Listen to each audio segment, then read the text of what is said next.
Good afternoon! My name is Brad Trammell, and today I want to talk about one of the most pervasive memes in existence, hustle culture.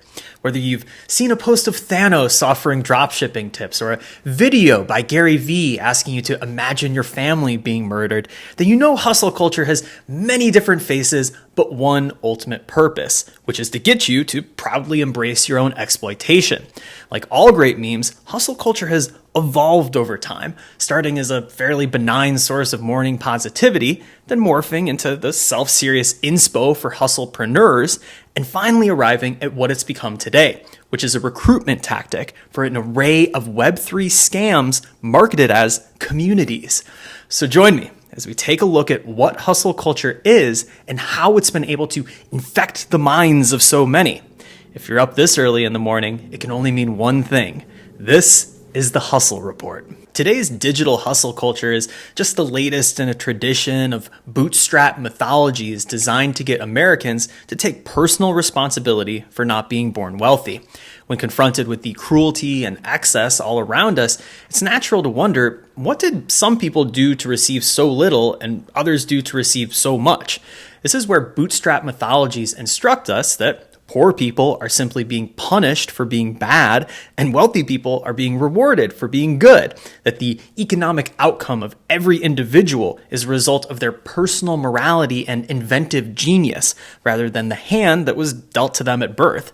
The mythologies that most influence hustle culture were the Protestant work ethic and the American dream. Protestants believed in predestination, that every person was already damned to hell or bound for heaven before birth.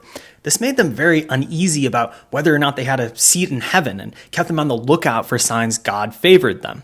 The clearest sign they were one of the chosen ones was that they were a person who successfully contributed to society through their job. Just as a pastor would be called upon to preach, Protestants believed your profession was your calling. In other words, Protestants weren't working in order to achieve salvation, but viewed dutiful work as proof they were already on their way to heaven. This is why work needed to be done constantly to serve as ongoing proof of the gift God had given them.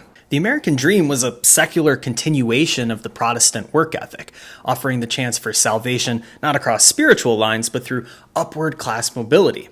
Having thrown off the yoke of British rule with its landed gentry and entrenched political class, America would be a new country where democracy and free enterprise would allow poor immigrants the ability to become more prosperous than the generation that came before them.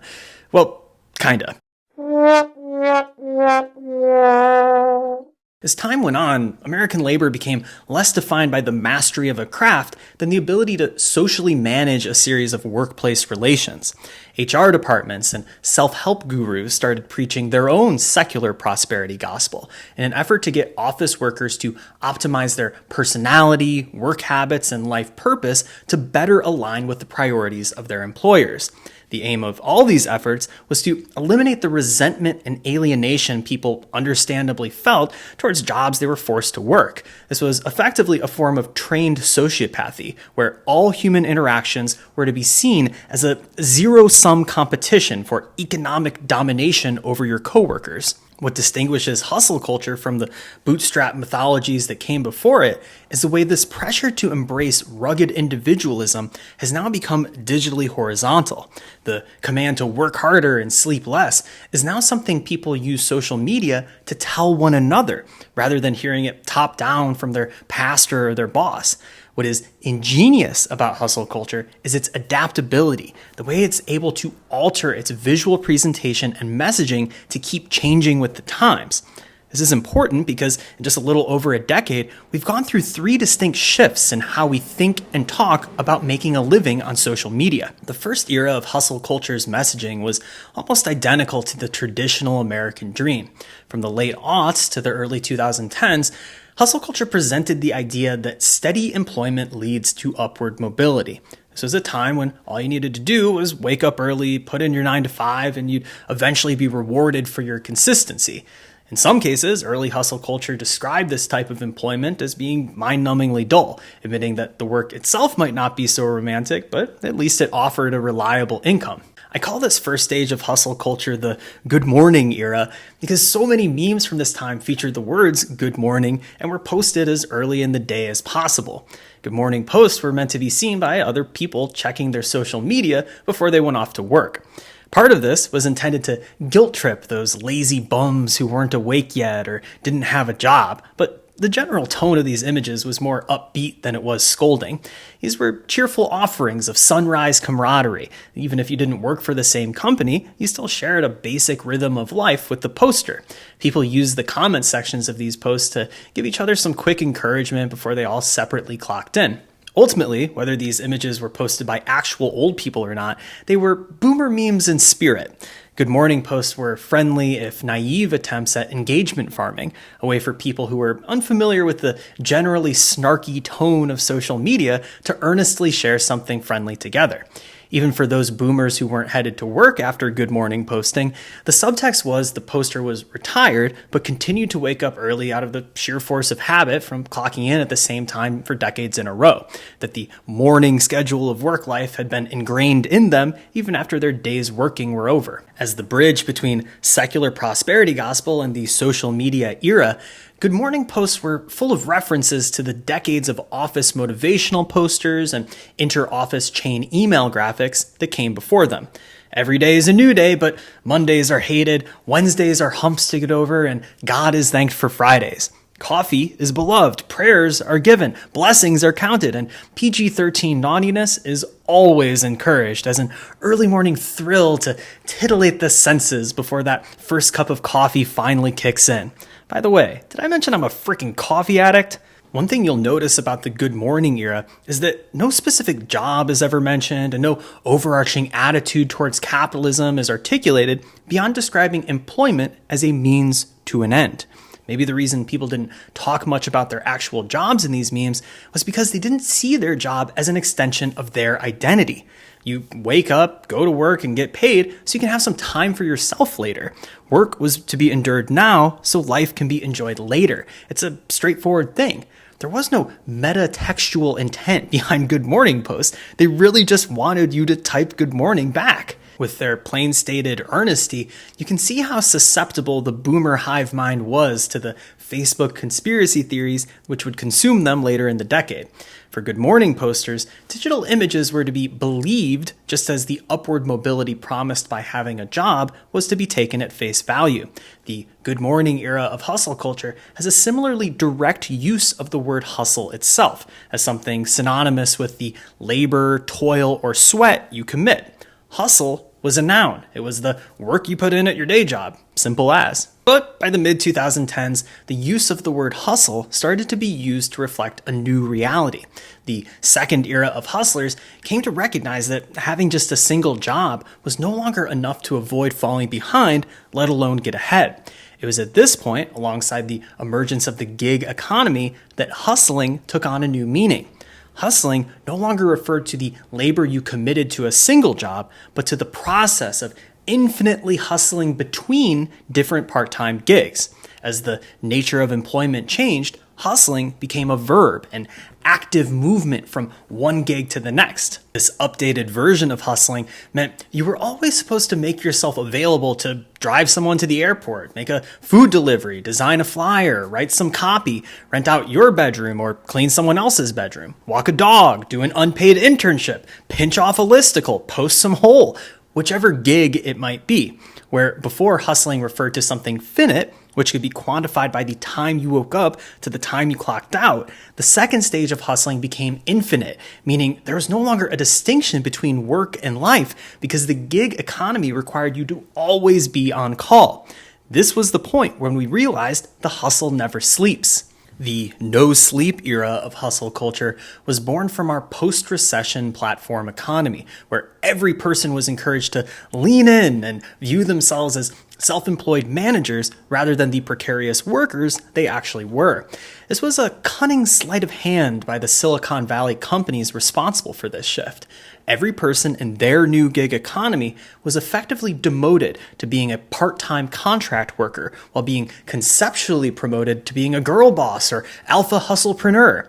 The relative security offered by salaried pay or even routine hourly pay was replaced by the misleading opportunity to constantly work for yourself at even lower wages, one gig at a time.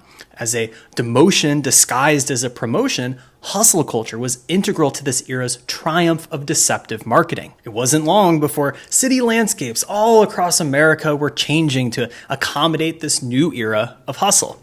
Where drab offices were once built to house employees separated by cubicles, open floor plan coffee shops now filled with thousands of newly self-employed bosses. Each boss packed so closely together they could practically spill their coffee on the boss sitting next to them. Some bosses felt like these crammed conditions weren't very becoming of a boss of their stature, so they joined a series of short-lived adult daycare centers where only the most bossed up of their fellow bosses could interact with and boss each other around in a kind of for bosses by bosses kombucha clubhouse. It's no wonder that once everyone started to see themselves as a boss, the memes they posted became more aggressive, more authoritative, more alpha, more bossy. Gone were the days of lighthearted, self-deprecating quips about hating Mondays. In was the era of completely self-serious motivational sound bites that verged on bullying their social media followers. The memes of this time often featured alpha animals used as stand-ins for the poster. The idea of the jungle became the go-to metaphor in a highly competitive, newly digitized labor market with so little regulation. If you went by the memes alone, pretty much every hustlepreneur seemed to consider themselves the lion of this new jungle, begging the question, who exactly was the prey? It's hard not to view the paranoid and scorned character of no-sleep hustle culture as people's reaction to the breakup of the long-term monogamous relationships they used to have working for just a single company. The divorce awarded Silicon Valley's upper management custody over things like salaries, insurance, and paid time off, while letting the workers keep little more than the coffee mugs they used to have from the previous 9-to-5 era. Workers were made to have open relationships with their employers now, but as with all things poly, this turned out to be better on paper than in reality.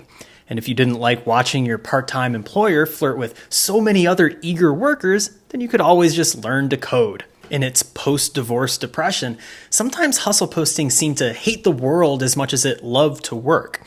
This was no doubt fueled by cross-pollination with other, even more misanthropic meme cultures of the mid-2010s, like the men's rights movement and the red pill pharmacists of Kekistan. What each of these groups shared was a confused love-hate relationship with the object of their obsession. Hustlepreneurs hated everyone on Earth, but wanted to have enough money to travel the world. MRAs hated women, but craved nothing more than the chance to trick one of those slutty roasties into feeling affection for them. Kekistanis wanted to return to traditional Christian American family values right after they were done working on a cool new science project that took them 9 months to complete. These conflicting feelings often led hustle posters to lash out emotionally, using the same backgrounds and fonts typically reserved for motivational business talk to create vaguely moralizing messages about the importance of loyalty and honor. While I wouldn't personally post Drake lyrics to show how I'm feeling, I'm sure any adult who'd post an image like this in earnest must have really been going through something. Whether these passive-aggressive subliminals about trust issues were directed at a company who hadn't paid an invoice for a freelance gig from 8 months ago or an actual ex-girlfriend was anyone's guess. Hustle posting was a way of defensively embracing the career independence suddenly forced upon millennials as being a personal choice rather than a consequence of market forces much larger than them. Millennials weren't fired from an economy of salaries with benefits. They quit the rat race. They never wanted their parents' boring-ass life anyway. The fact that this was around the time that people started glamorizing the formerly homeless-sounding prospect of living out of a van by describing it as an endless outdoor vacation illustrates this atmosphere perfectly.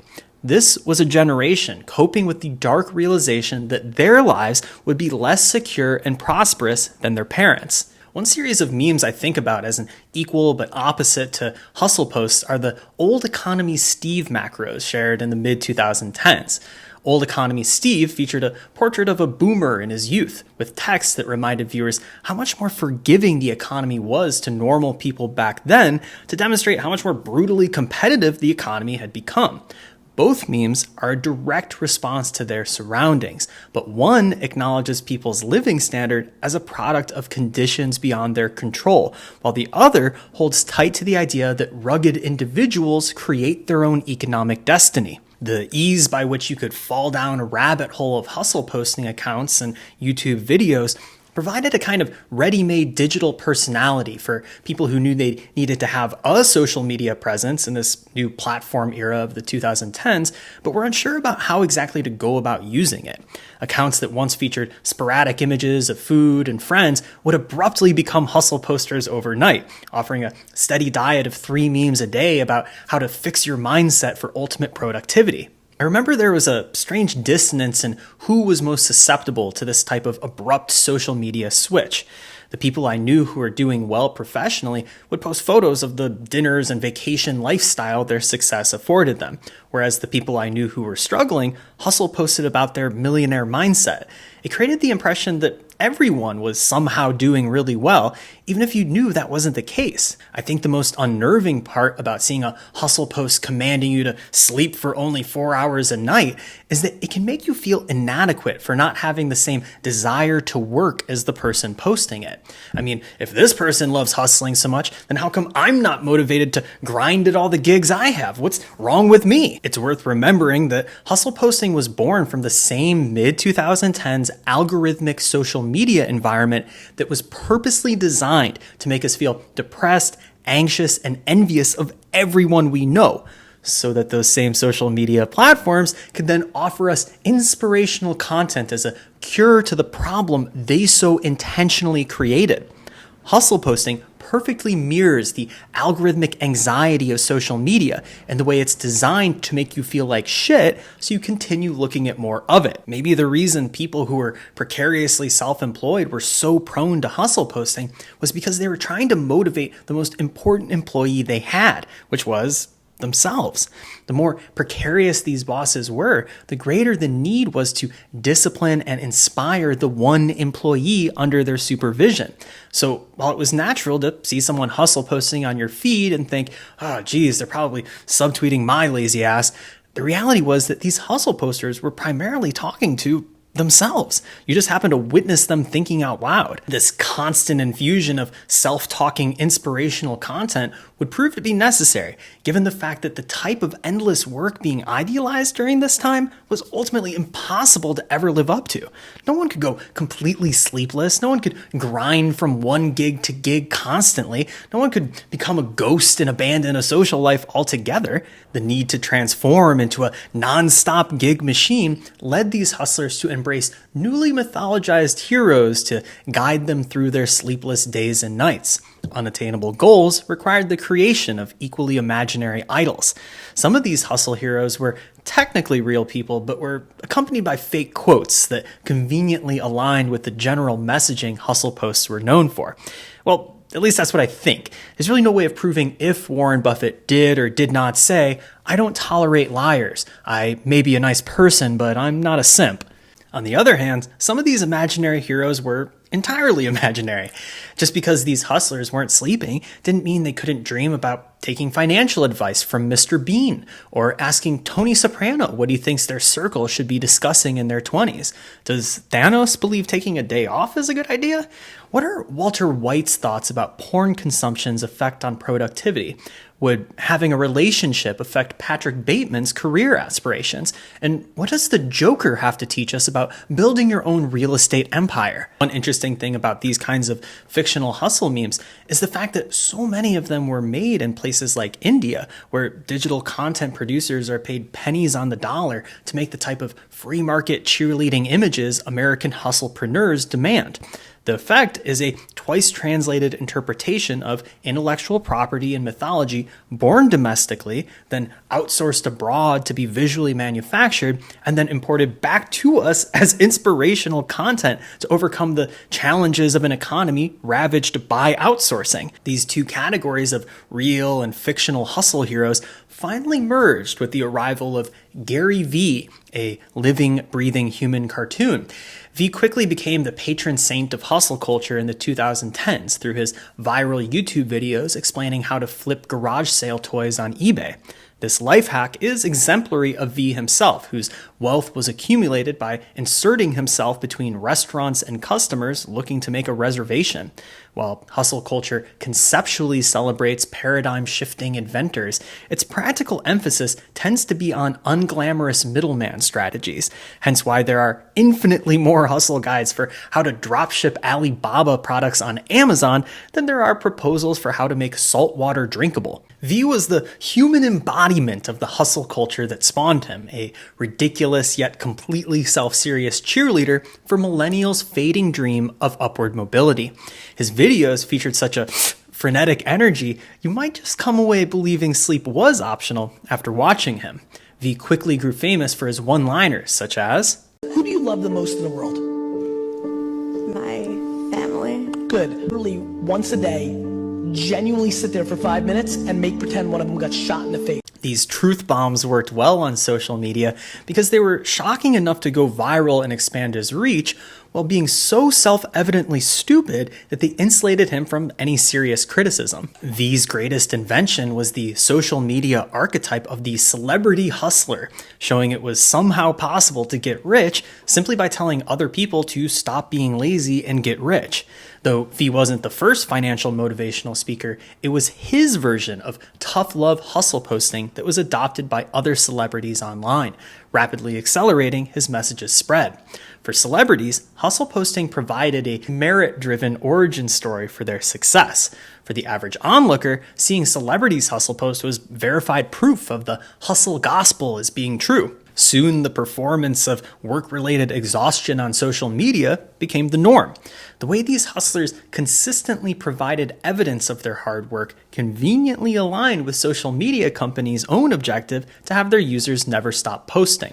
In the creative economy especially, posts like #work in progress or "sorry, I've just been so busy with my latest project" became ubiquitous. Though it wasn't always clear who this performed labor was intended for. Was this proof of work meant to convince their Instagram audience they had already achieved success? Or was it still meant to convince God they were deserving of prosperity at some point in the future? Either way, all this sleep avoidance made these hustlers very tired, which made them realize they needed to take a little better care of themselves. It was at this point that self-care culture took hold on the heels of gig economy exhaustion. Self-care wasn't an alternative to the hustle culture of the time, but an extension of it. Self-care's promise was that through occasional bouts of extreme pampering, the wear and tear of an endless work schedule could be sufficiently healed enough to start the cycle all over again. You should never sleep, but if you do wind up sleeping, then you should sleep better, sleep stronger, sleep like a boss. Rest, nutrition, and exercise became very serious business as a host of new life coaches sprung up to guide the sleepless through how to not work with the optimal degree of workmanlike efficiency. This was a time where adults took great pride in using social media to remind one another to not forget to drink water, as though doing so were optional. Just as self-care reached its peak in raising awareness about life hacks such as drinking water, eating food, and sleeping in a bed, a funny thing happened. Many of the activities self-care recommended as positive choices, things like staying home, taking a break from social life, and fixating on your health, all became government-mandated rules when COVID-19 arrived. Taking time off from work to focus on yourself went from a pastel luxury for a select few to a quarantine necessity for nearly everyone. This forced absence provided those quarantined with a chance to reappraise their strained relationship with work. For many, it became painfully obvious that a lot of the time they were spending hustling was effectively busy work, an unfulfilling placebo of productivity. The fact that so many companies switched to reduced, work from home schedules and were able to function just as well left hustlers to wonder, what the fuck were we doing that whole time? Why are we so busy anyway? Many people understandably use this moment as a chance to quit and embark on a new career path. As COVID-19 brought an end to the no-sleep era of hustle culture, its last gasping breath was the invention of the Sigma male, a way of romanticizing the idea of an alpha male hustler who also happens to be a lone wolf. This was a convenient workaround for the fact that people could no longer bounce from gig to gig in person the way they used to. This adaptation of the ideal hustler came at a time when basically everyone was a loner during the COVID years, significantly widening the base for who could self-identify as a Sigma. But even the brief Sigma male era felt tainted with irony in a way that reflected a self-awareness hustle culture didn't previously have. Maybe, after the better part of a decade spent earnestly sharing images of Thanos giving finance tips in a three-piece suit, everyone started to get a little whiff of how silly this all looked. But more importantly, after a decade of going from gig to gig, some hustlers were realizing their ever-changing collection of part-time jobs wasn't enough to stop from falling behind, let alone get ahead. It was around this time that the brightest students of Hustle University made an important discovery, which is that capital always outpaces the value of labor. In other words, it's much easier to make $1,000 by investing in AMC stock than it is to make $1,000 filling up tubs of popcorn at an AMC theater. But if you're someone considering working at an AMC theater, then you probably don't have thousands of dollars to play the stock market. So what do you do then? Well, it's at precisely this point that hustle culture's newest manifestation came in to fill the void. Welcome to the scam era of hustle culture. The allure of scam culture is that it promises to turn worker frogs into capitalist princes through an alchemy of digital investment opportunities that are a little too good to be true.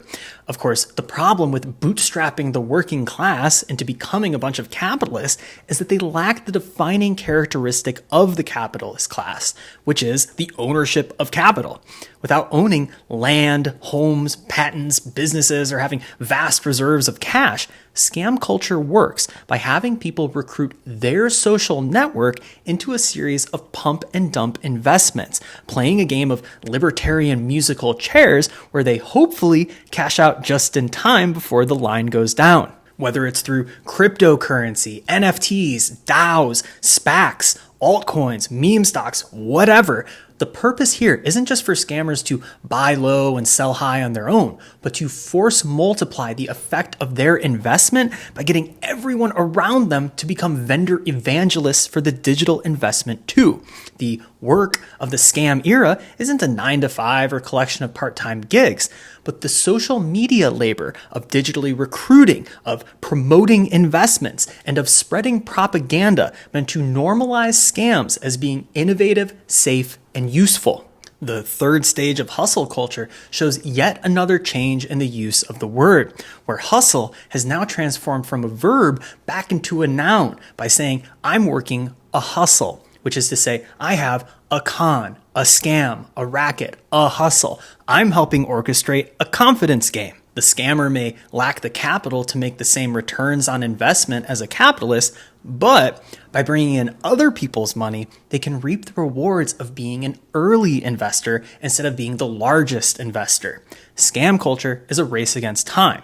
Every person they recruit indirectly provides them with the money they'll eventually receive when they cash out. This process works so long as you can keep recruiting more people willing to buy in at higher rates. And when you can't, then the scam inevitably crashes. Scam investors tend to refer to each other as part of a community because it obscures what is a transactional and antagonistic relationship by making it sound driven by benevolence and shared values.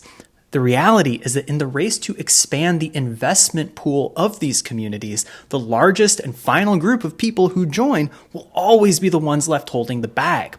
The aim is to pull the rug from underneath everyone else before they pull it from underneath you, and community expansion only expedites this process. The slogan to have diamond hands and hodl on to the investment is always a rule for thee, but not for me. because permanently holding on to any speculative investment is equivalent to taking a loss.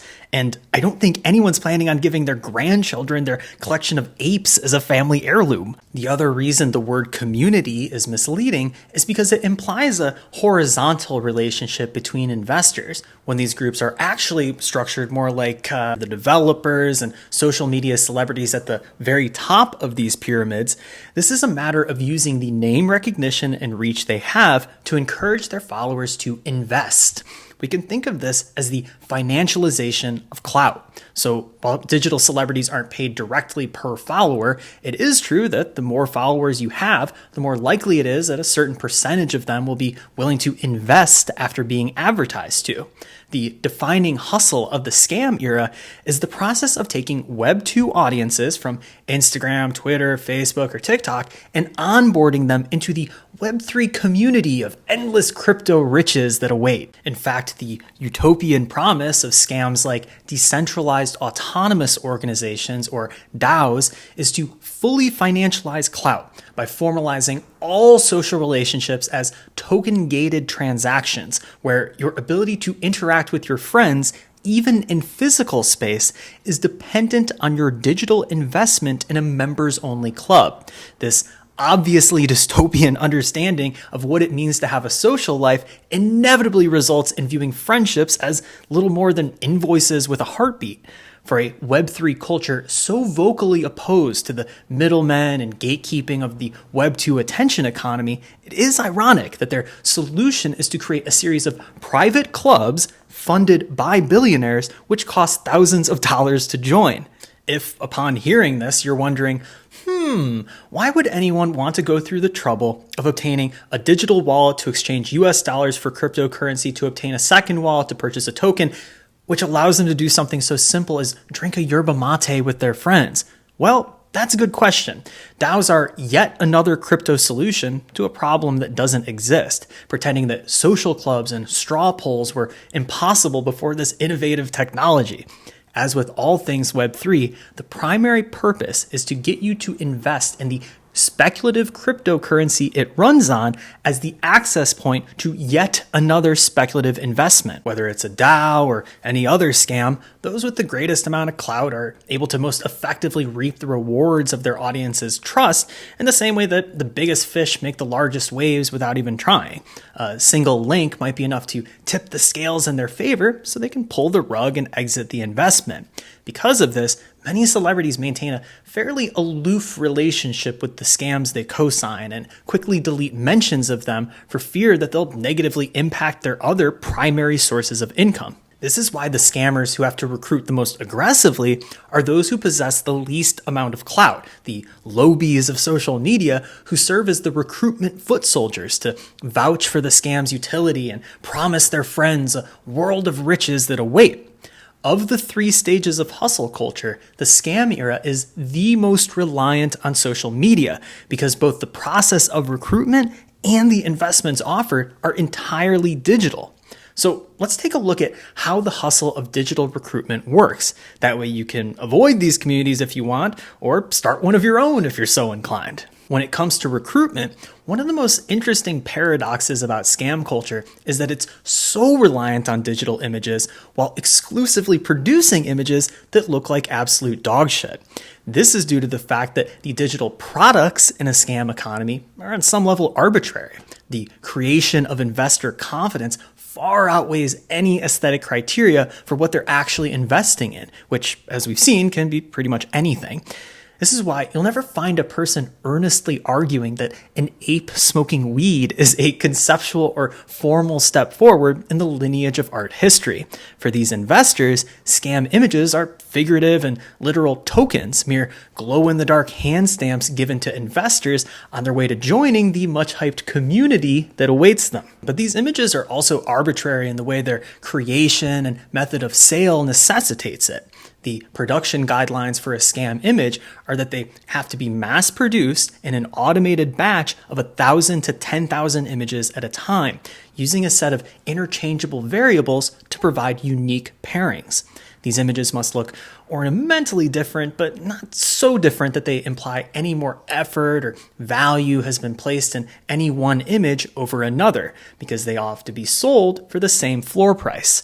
The use of trading card figuration has become the default setting for scam images because the eye is naturally trained to identify these small differences in facial characteristics. If these parameters sound familiar, it's likely because they're an accelerated version of the art world's repetition mindset, where commercially successful artists are expected to mass produce a dozen or two colorways of the same paintings per show, per year, per career. It's no wonder the most famous and successful NFT creator of all time doesn't spend more than a single day sketching his next work. Every second spent creating an NFT's image is a second that could be spent promoting, linking, and building with the community which will provide it its real value. As with everything else in this era of social media, all that starts as content creation inevitably melts into community management. The forgettably mass-produced images that result from this process directly reflect scam culture's preferred sales method, which is to give as many buyers as little as possible and let the community build the value up on their behalf. The more objectively meaningless these images are, the more effectively they work as blank canvases for the community to project their sales strategies onto. Any bit of complexity these images possess only serves as a point of friction in their mass appeal. This race to the bottom has created a scam culture where the visual literacy of most projects clocks in at somewhere around an elementary school level. Speaking of, for all that's arbitrary about the production and sale of NFTs, the actual substance of these images is very specific. The prevailing aesthetic within scam culture can be thought of as groomercore because its visuals are meant to affect a purposely naive and infantile character to conceal their ulterior motives. Where no sleep culture would look most at home in a cigar smoke-filled man cave, scam culture would look most natural on the bedroom wall of a preteen by appearing as a child or a Pokemon type thing or a silly guy or a wacky animal or a doodle or any other character which would be at home in a children's book. Groomercore images aim to be an unthreatening source of warm fuzzies. This is how the scam presents itself as the innocent victim-to-be rather than the wolfish recruitment tool it actually is. This painfully literal strategy would be an insult to the intelligence of the scam community if it weren't so effective on them. The calculated, softening groomercore aesthetics provide can be found all throughout scam culture. Discord threads are full of affected baby talk like "when moon" or "whitelist please." The heckin' cuddliest good boy Reno is the mascot of scam culture, and scam conferences are full of actual plush mascots. Promotional videos are made to appear as lovable cartoons, and the entire metaverse is a soft-edged children's video game. For those of us who've already graduated K through 12 education, spending just a little bit of time looking at scam culture can leave you wondering, what's my age again? What is infantile about groomercore aesthetics goes a long way in aiding these scams' appeal as being harmless fun with no real financial consequences. It's the same reason casinos equip gamblers with colorful chips that resemble those used in children's games and remove all windows and clocks so gamblers dissociate from the responsibilities of adult life. Watching $400 in cold hard cash leave your hand at the roulette table would be painful, but watching a rainbow of tokens be pulled away by the dealer is just silly fun in an imaginary world of blinking lights. While describing crypto as imaginary internet money may have started off as a way for critics to dismiss it as a speculative asset rather than a real currency, this way of describing scams in general as imaginary has since been knowingly adopted by community members as a way of softening the often painful entry and exit points of digital investment. The only way to avoid FOMO is to invest in the DAO. Besides, it's just imaginary money anyway. Oh, that's a shame you got rugged on those NFTs. Oh well, thankfully it's just internet tokens down the drain. Scam culture relies on the abstraction of value and the theater of community to such an extent that the vast majority who wind up on the losing end are bewildered when the rug is pulled out from underneath them. Wait, I thought this was all a game of make-believe. Now you're telling me I lost my money in the imaginary world and in real life? When I say the theater of community, what I'm referring to is the endless performance of forced positivity that surrounds scam cultures, best exemplified in sayings like, "we're all gonna make it," or "to the moon," or "when Lambo." For instance, many scams hold a community fundraising meme competition prior to their launch as a way of drumming up support and providing members to be with visual ammunition for recruitment.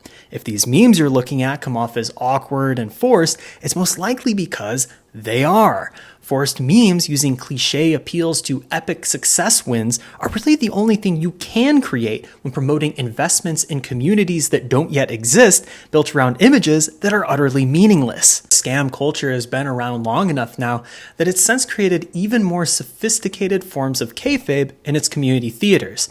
As opposed to the cliche wag me positivity of most scams, some have now adopted a new form of self-aware recruitment by claiming an endlessly deep love and devotion to the scam made to appear as religious belief. For these scam cultures, adopting the aesthetics of being a digital cult is meant to add a much-needed injection of metaphysical purpose to Web3, which is otherwise indistinguishable from the type of Web 2, California ideology, tech futurism it claims to be an alternative to. No, this isn't the worship of technology as God. This is the worship of God through technology as God. Big difference. The anonymity of cult membership is described as a way to avoid the wrath of cancel culture so you can truly be free to shitpost. It's a way of being a sick and twisted psychopath who doesn't know any better because you're so angelically retarded. But they do. In this kayfabe community theater, performing as a schizo cult member is just a way of taking shelter from the desperation for attention and unromantic need to do the low-B grunt work of recruiting that underlies all these projects. The reality is, these foot soldier recruiters are bound by the same chuggy need to build an in-group as everyone else in the attention economy, myself included.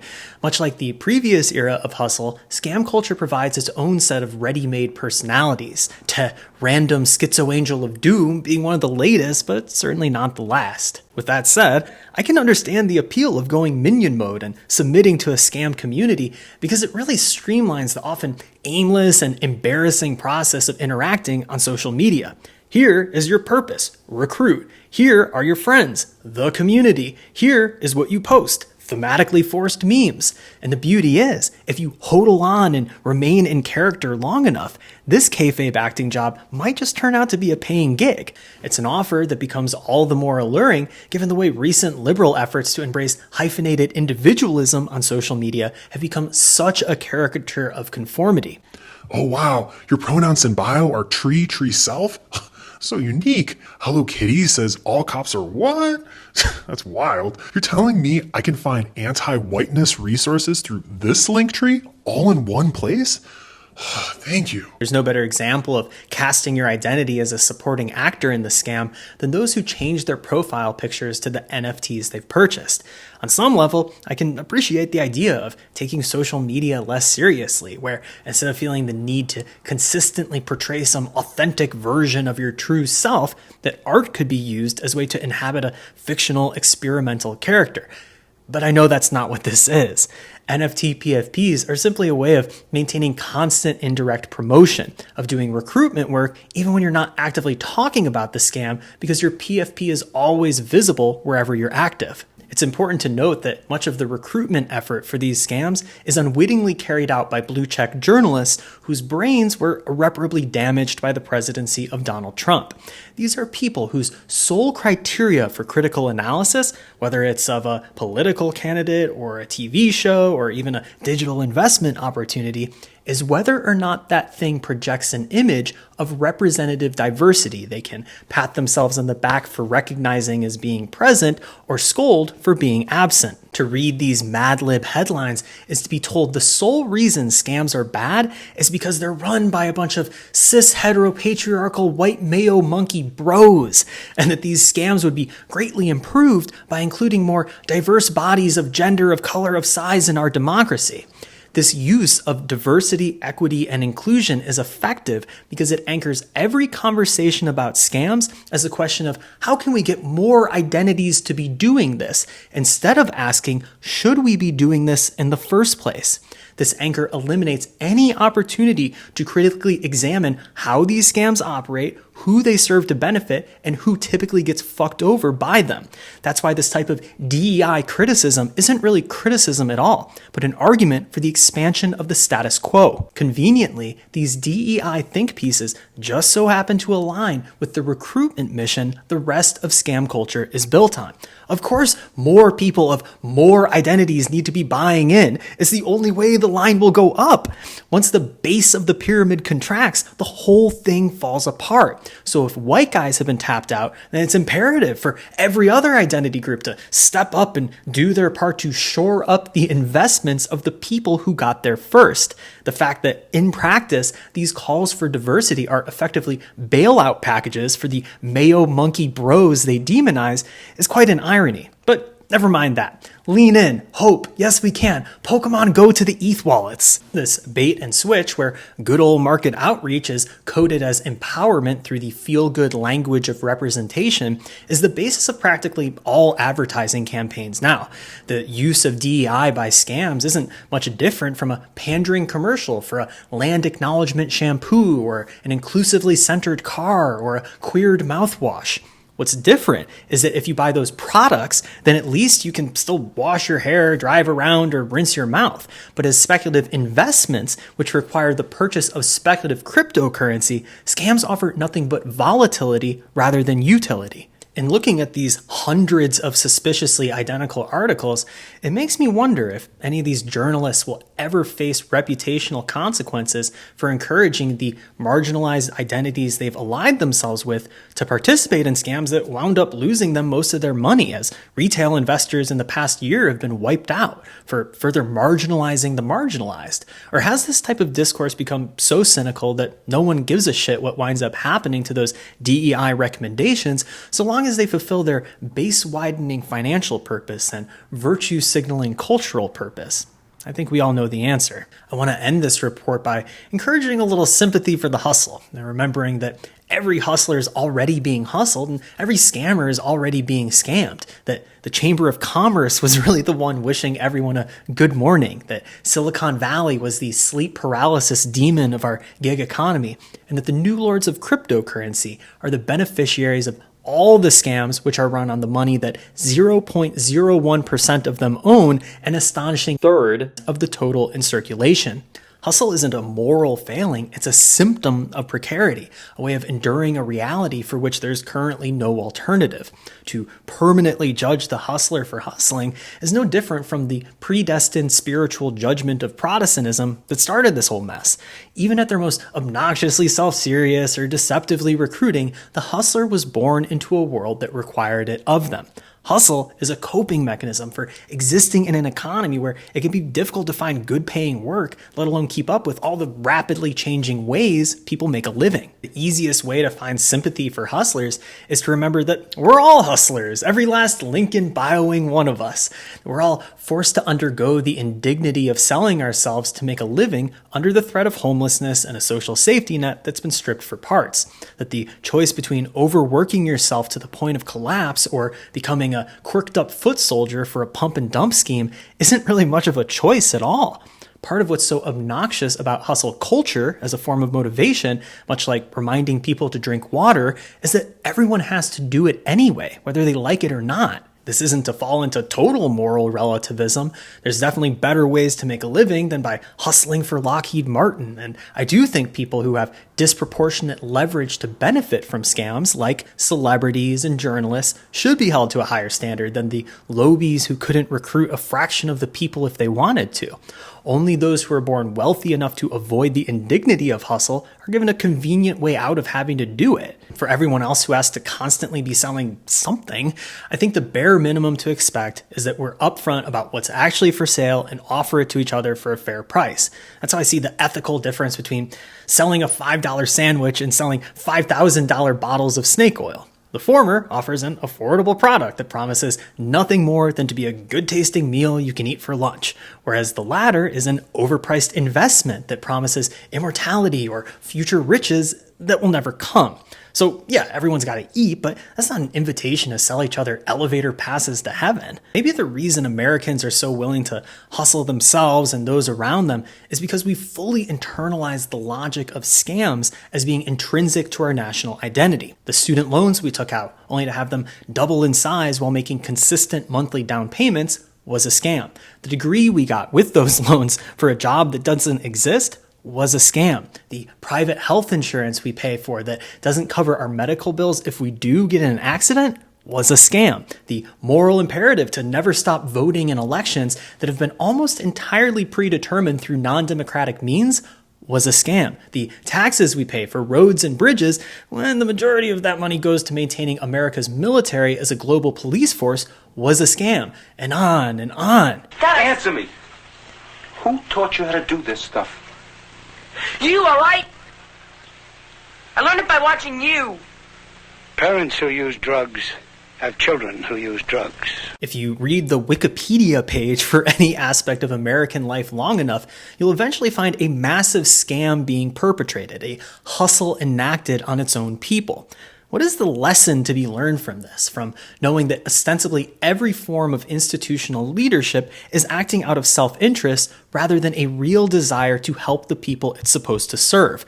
Is this all just a game of libertarian musical chairs? In some ways, it's amazing the vast majority of hustlers limit the scope of their desire to get over on one another to what amounts to subsistence level profit. And in their wildest dreams, the most malicious intent of a hustler is typically limited to making $1,000 profit from an ape drawing from someone in their Discord, rather than trying to actually compete with the more ambitious grifts of their elected and non-elected leaders. Sure, there are plenty of sociopaths who take to hustling naturally, and they're typically the ones who do the best at it.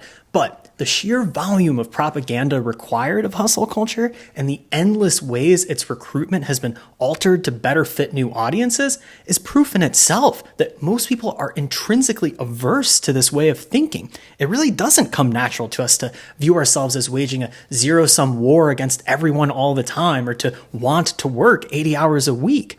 It's only after years of constantly seeing this shit on your feed that most people can even begin to find it palatable, which I think says something positive about people's natural instincts. We hustle despite ourselves.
I'm scared to get close, and I hate being alone. I long for that feeling to not feel at all.